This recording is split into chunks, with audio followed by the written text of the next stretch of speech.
Let's turn this glass jar into an ecosystem for some tiny aquatic snails.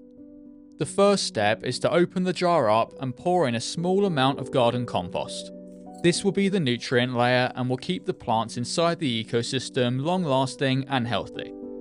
You only need a small amount, but it is very important that you cap it off with some sand or gravel. If you don't do this, you'll run into some serious algae problems. Next it's the hardscape, and I'm going to keep this one extremely simple with some black lava rock and spiderwood. I'm wedging some tissue between the rock and wood and then soaking it with some liquid type superglue. This creates a really strong bond that's 100% safe for aquatic life. After a short while of trial and error, the hardscape is complete, and despite its simplicity, I think it's going to work great.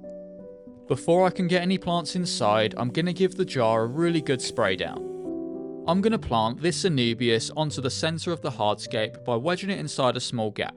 This plant stays small, which fits the scale of the jar perfectly. Before adding any more plants, I'm going to fill the jar up with water. With that done, I'm now going to plant in some pearlweed in the background. This plant grows nice and tall, which will create a nice green backdrop.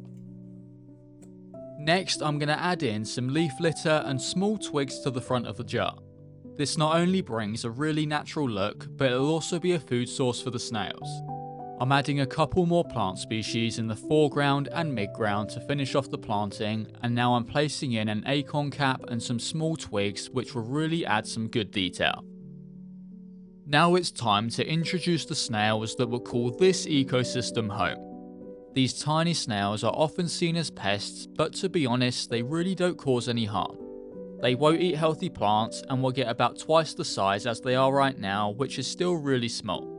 Most people worry that they'll overpopulate, but that's only the case if there's a ton of waste material to eat. Now all that's left to do is to close up the glass jar and the ecosystem is complete.